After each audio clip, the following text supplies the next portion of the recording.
Hello and welcome back to Night in the Woods. I know it's been a while, it's just I couldn't do that many games at one time, what with the Christmas season coming around.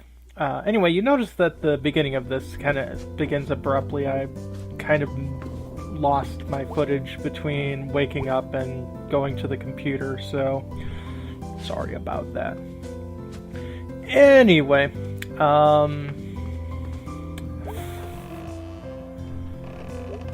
trying to think up of more stuff to talk about. I do like how well this game is paced. It seems like every day, if you want to do everything, which I try to do, as you can see by the counter, it's like a 40 to an hour to, sometimes almost an hour and a half chunk, but the hour and a half chunks are usually full of a whole lot of experience and stuff going on. So yeah, the game is definitely designed to be played in chunks, and I think playing it, one chunk is a day of activity. It makes the most sense. Anyway, as we have here, we have the sinkholes happening all over Possum Springs. Growing up out west, I never really had to deal much with sinkholes, but living out here on the East Coast, which I am now, suddenly sinkholes have kind of become a thing. Heck, even outside of my apartment, there's a sinkhole, albeit a very small one. It's not going to swallow anybody, hopefully. But, yeah. Another thing I really like about Night in the Woods is the amount of atmosphere this game shows. There is a lot of atmosphere. The weather, lighting, everything just has mood all put off of it. Yes, Selmers and her trying to join a a work-at-home sales company.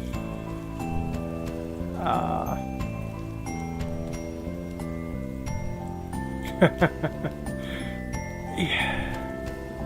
I feel sad for Selmers. I hope that things kind of turn around for her a lot more, which is definitely why I try to sit through each of the poems, because it seems to help her out. Because if you don't sit through the poems, her poetry at the recital tends to be a little meh. But since she can use May as a echo board, tends to improve her skills, which is good. See, I like having May being, useful in society, even if her usefulness does not, incur much in the way of fiscal income.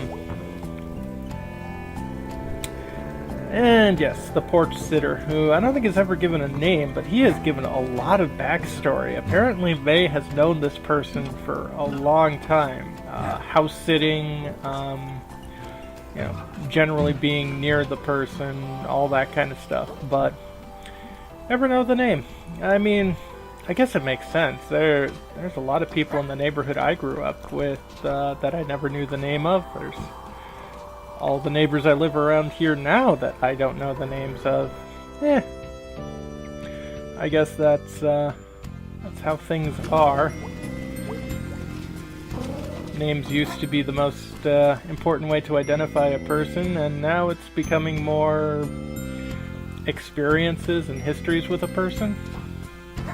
Although I'm guessing May knows this person's name, considering she house sat and all that stuff for him. At least you would think.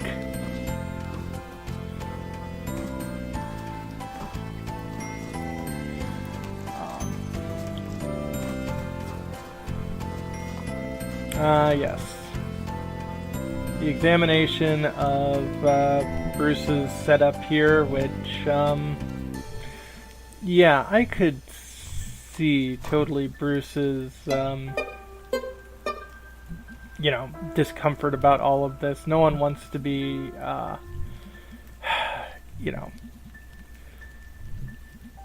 gone over with a fine-tooth comb to be considered, appropriate to live somewhere. And yes, I do find it interesting how Molly is always programmed to watch May, no matter what. If May is within, like, so many pixels of Molly, as long as she isn't, like, walking or anything like that, she'll keep an eye on. And yeah, didn't know that this conversation continued to go on, because I just usually let them walk off and just be like, meh, whatever. But, yeah, it's kind of nice that there is so much that happens in the game that does not revolve around the main character. In fact, the entire game doesn't revolve around the main character, which is kind of funny. And yeah. Bruce, having just been grilled by the town council, is pretty much not wanting to talk to May because he's already had to deal with enough of that. And I don't know why I keep going to the cliff. I know the couple of days that there actually is something going on at the cliff, and today is definitely not one of them. Tomorrow is, I believe, but not today.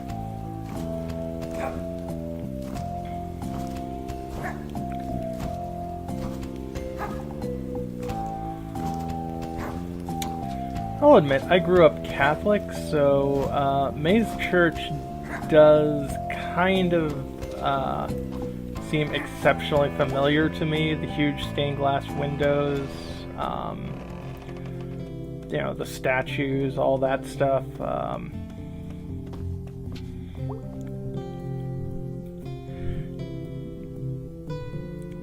And yes, always try to get May to have plenty of conversations with her mother, because, again, if I'm going to be in charge of this girl's life for this long, I want her to, improve things. Even though I often can't, because that is reality. You might want to try to help people improve their lives, but in the end, they have to choose to do so.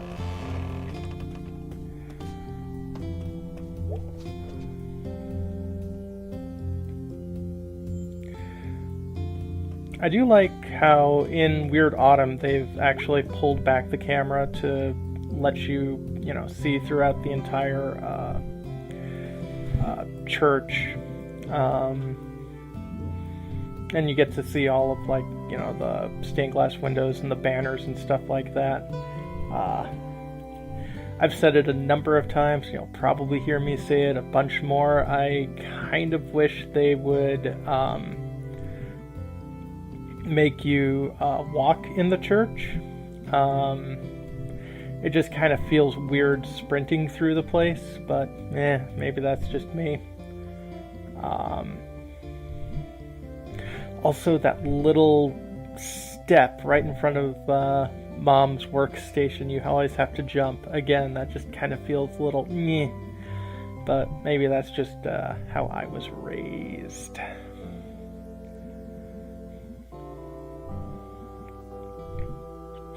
And actually, that's another thing I really like about this game is,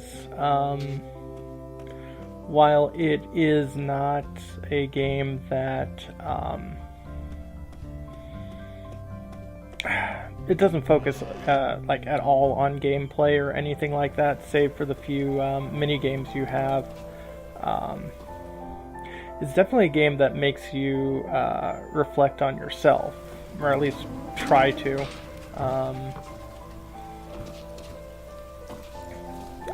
There I was thinking about going upstairs, and then I realized, oh yeah, I need to grab the pretzels first. I'm gonna forget this tomorrow, though.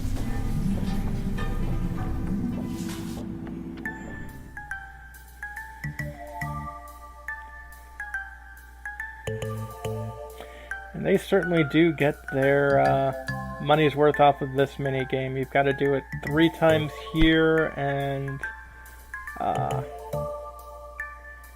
at least once in B's storyline, so yeah, that's a lot of shoplifting in one game.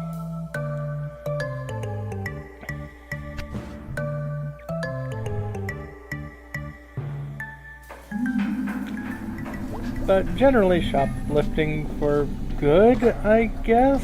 Actually, no. I mean, you're causing a plague of rats upon the town of Possum Springs.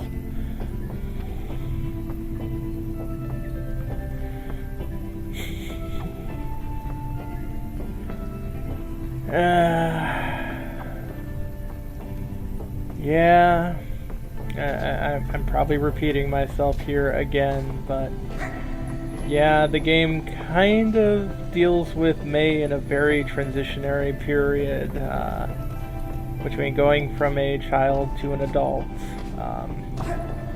in a time where she is indeed neither. You know, at 20 you are too old for high school, you're able to be tried as an adult, all that stuff, but you know, she's unable to, you know, purchase alcohol, and a few other things. I think insurances, yeah, they'll cover you, but same with a lot of things. That'll be like a lot of, you know, costs added, and you'd need co-signers and crap like that. And Lori M, who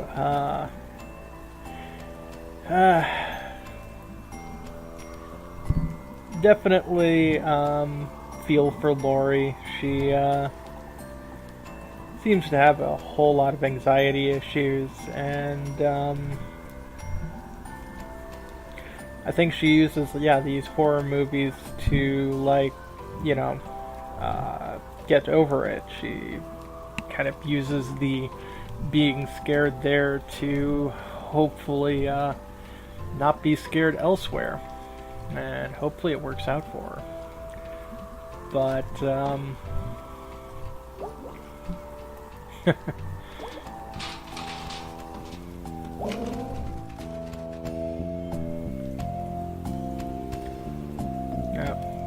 missed it.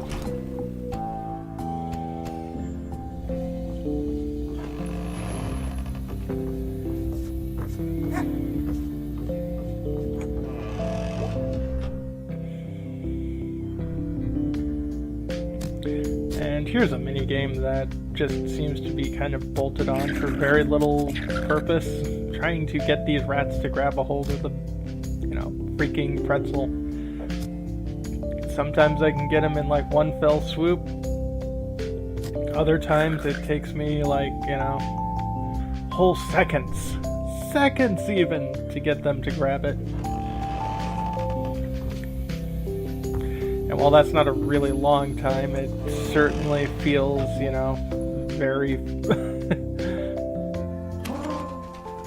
long for the player, just because it's just like, just take it, you stupid things.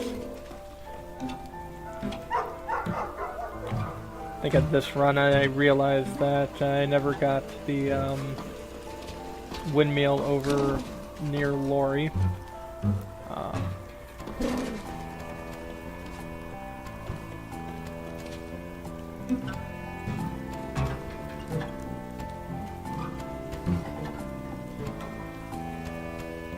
And I guess there I'm just checking to see how the camera moves and all that stuff. I thought it was going to open up a bit further, but yeah, you can see here this is a very suboptimal run because I'm just spending time faffing about, which I suppose in theory is really kind of the purpose of Night in the Woods, is just messing around, seeing what you can find, and doing your best to not be a terrible person.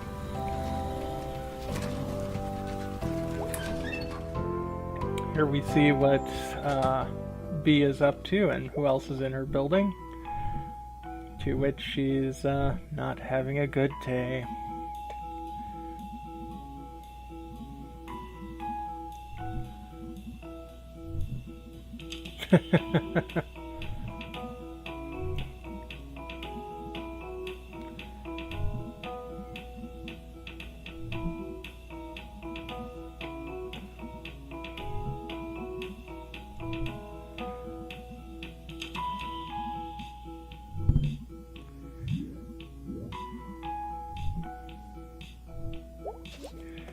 Yeah, I've yet to actually do a run where I mix and match with B and Greg because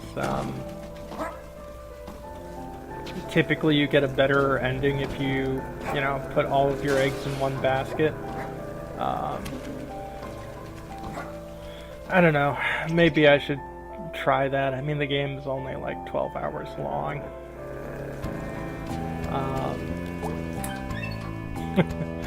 Which means in the, year and a quarter I've had this game, I've played it for,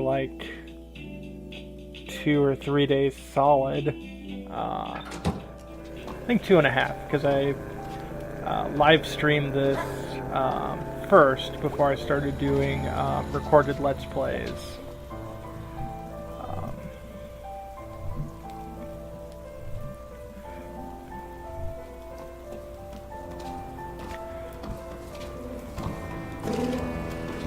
And then, yes, the most difficult jump in the game, which luckily you're given a lot of opportunities to do. And yeah, I decided, nope, not gonna try too often on this run.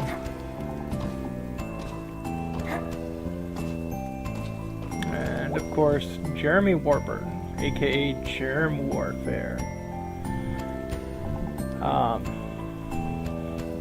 I don't know why I gave Germ Warfare the Peter Lorre voice, but I guess I figured, well, he's kind of the weird kid, so give him a weird voice. But as we find out, he's certainly a weird kid, but doesn't mean he's a bad kid. Not at all.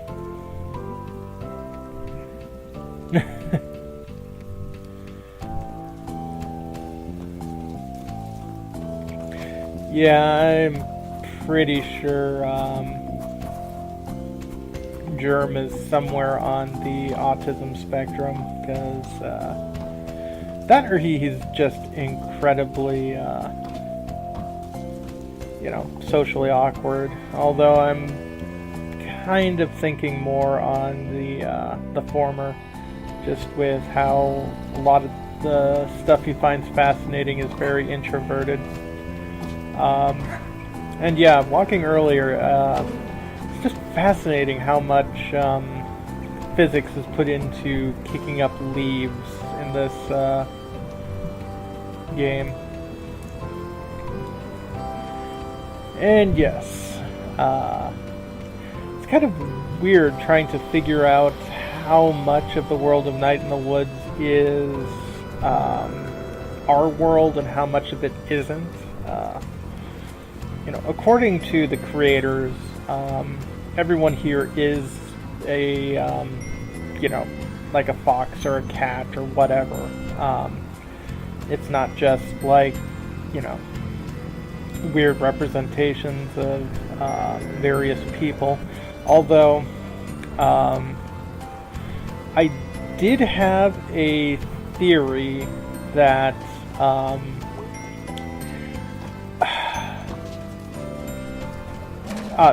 again, this commentary is going to have spoilers because I've already done this game a whole bunch of times. If you want to watch a clean playthrough, watch any of those three. But because May has this kind of dissociative disorder that she was seeing people only as shapes for the longest time, I kind of have a slight fan theory that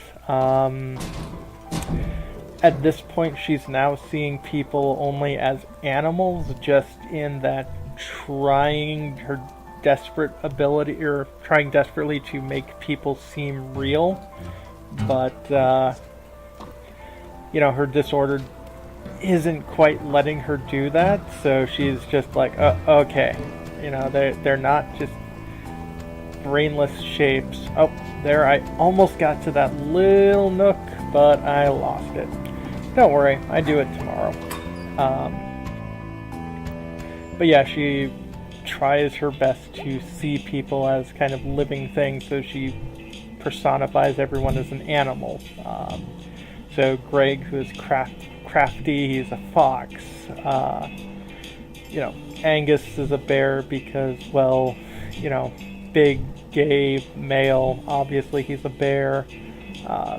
B, who's kind of awkward, you know, she's B, who is ain't grouchy, crocodile, and Germ, who probably has like a, you know, Tweety high-pitched voice if I want to go through this, then would be a songbird, and Lori, who's incredibly shy, again, mouse. Why a black cat, or, you know, why a cat for May? Well, black cat, so, you know, she feels herself to be the epitome of unlucky. But the mechanics of the game do kind of point towards people being actual animals rather than, you know, people being portrayed as animals, because you've got, like, May clawing up the bathroom walls with her actual claws, which is something that most humans don't tend to have. And, I mean, she has that, like, triple jump, which, actually not even cats do, but, you know, she's able to drop quite a long distance without, you know, taking any damage, so yay.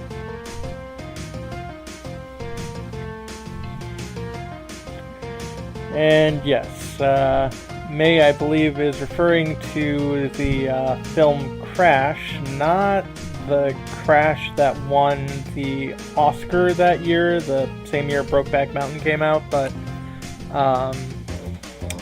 it's another movie that, yeah, people cause car crashes because it gets them sexually excited and all that. I think it's from the 70s or something like that.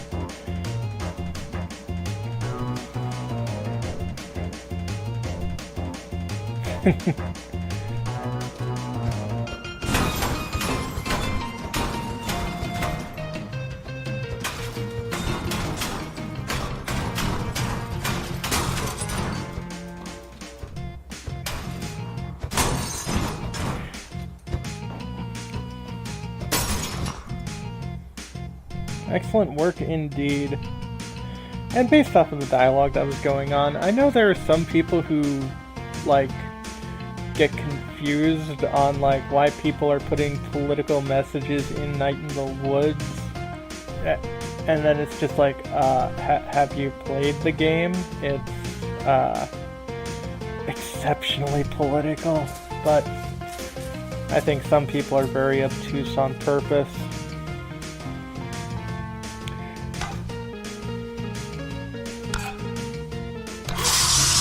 Yeah,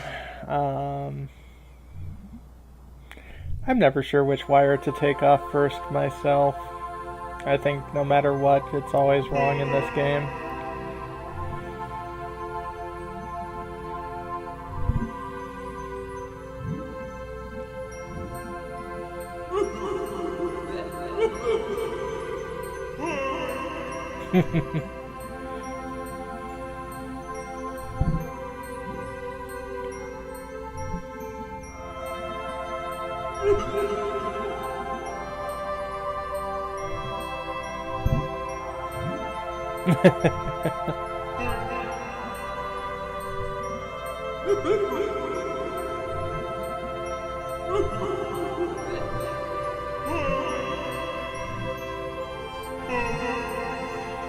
Ah, yes. The near-death experience of Mae Borowski. One of many.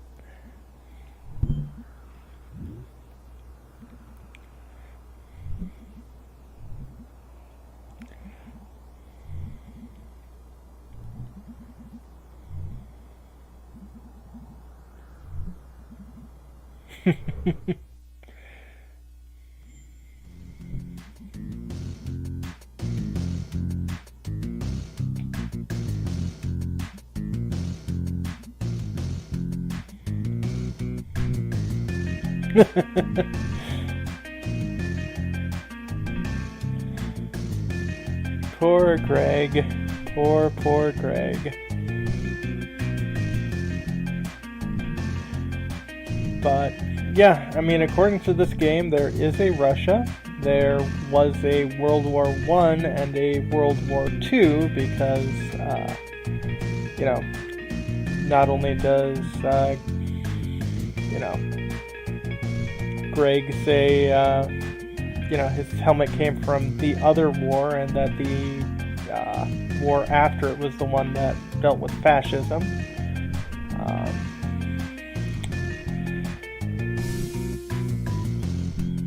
So again, it's interesting to try to figure out how much overlap there is, but I think if you're trying to, you know, thinking about it too much, it'll probably not work out.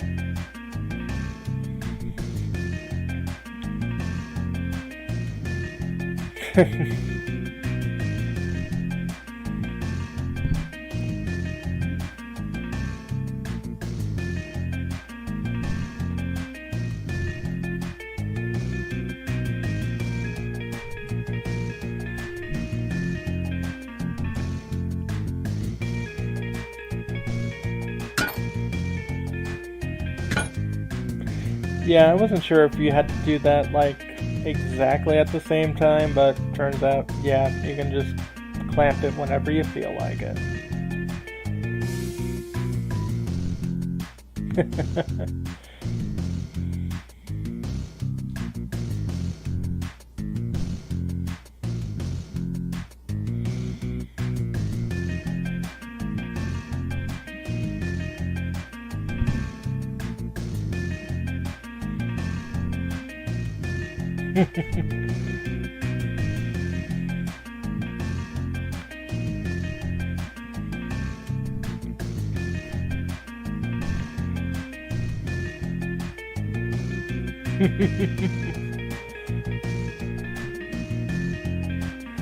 Yes, Greg definitely needs to hear the right form of enthusiasm. This is definitely another music track that gets stuck in my head a lot. I think because it's very simple and, you know, works very nice. And this is the point when I realized, oh yeah, I can just use the mouse and just set down the controller. Which is why my little wrench or screwdriver thing is moving relatively quickly. And yeah, you gotta figure out what part of what goes where. Not that you have to put this thing together well, or, you know,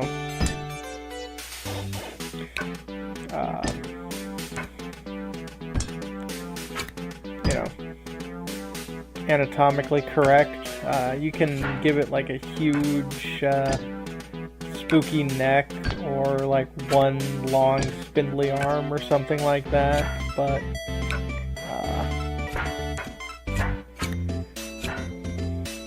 yeah, I try to do my best to make it seem like how it should have gone together.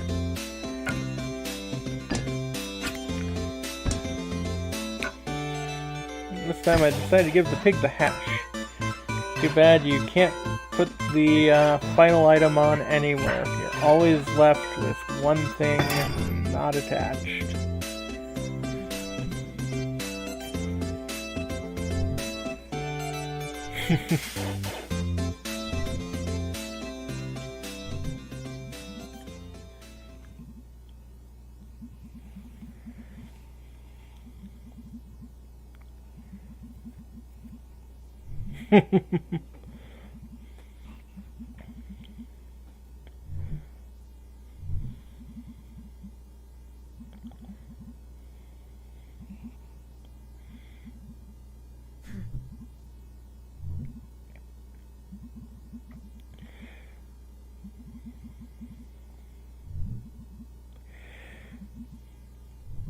Yeah, I know a lot of people don't like the May Greg dynamic because it seems like she's regressing Greg, but the point where he's saying, I want to do the stuff I did, but for good this time means, I don't think he's regressing so much as he's finding things that used to give him joy, and yet he's doing his best to, let it enlighten other people's lives. So in this case, it's, stealing a, unused robot and an unused car battery. They're abandoned items. They are indeed trash.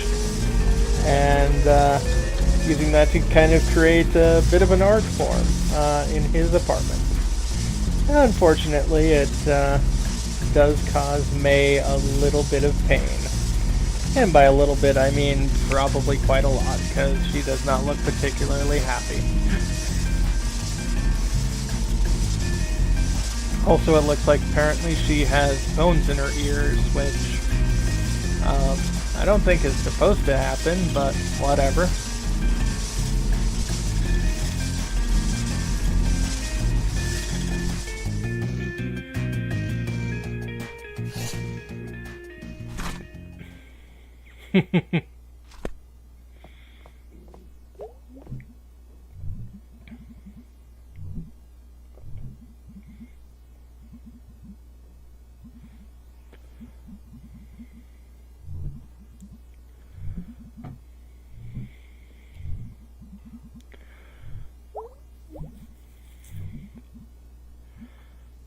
Yes.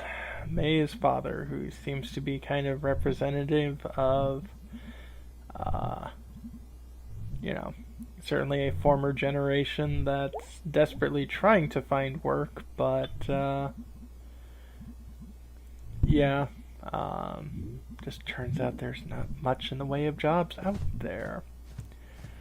But you still gotta try.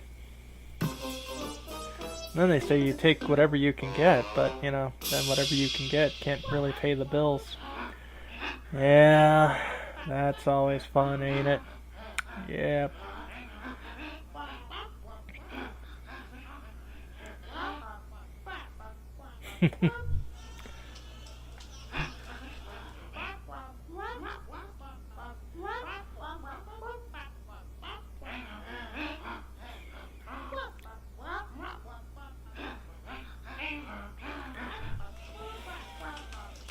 I can tell these are supposed to be a Conan O'Brien, Andy Richter, proxy, but I don't recall them ever having a catchphrase like that. Well, it was either that or, bring out the masturbating bear, which in this case would probably very much not go well with the censors.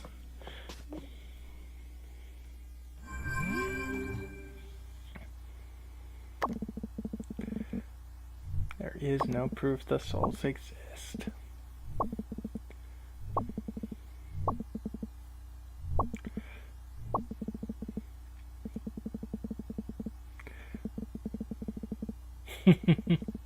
Yeah, those are definitely fun little shows to watch.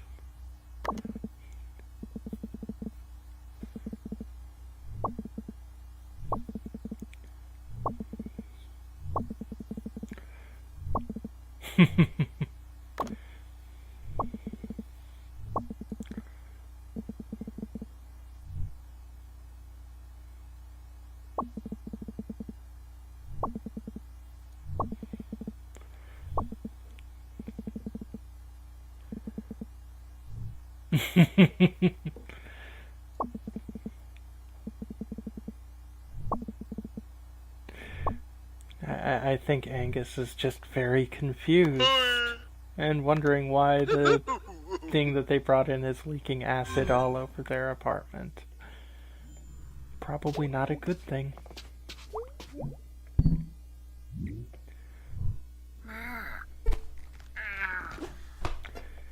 And more of the dreams. So many dreams. You would think it's a motif in this game. It is.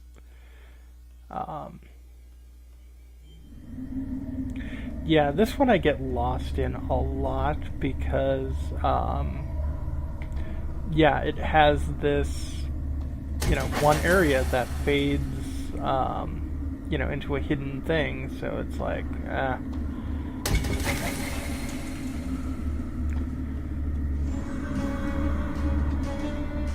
But it does have a very good music track. In fact, all of the dreams seem to have a very good song to them.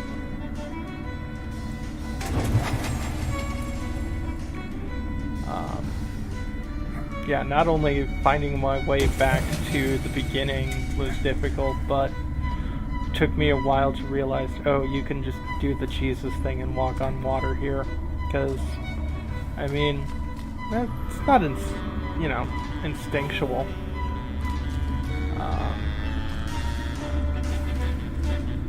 It's only after you, extinguished all other options that you're just like, okay, fine, I'll try this, and it works out for you.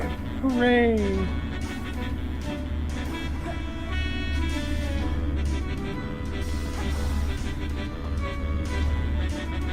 But yeah, while I certainly appreciate the explorative aspects of the dreams, they just kind of come off a bit samey.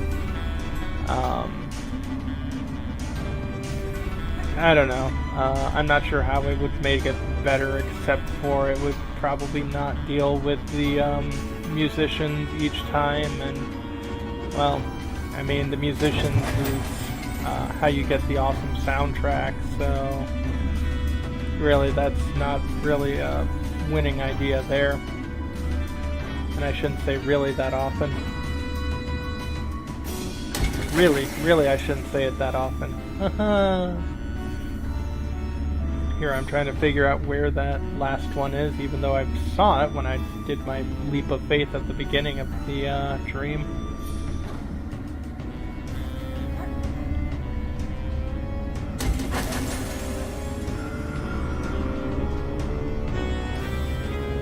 But yeah, this song has a nice, rising action kind of motif going to it. So, it's definitely fun. But yeah, we're coming up on the conclusion of, I want to say, day 5 or maybe day 6 of Night in the Woods. And yeah, when we come back in 2 days, we'll continue on with the next day of Night in the Woods. Have a good one.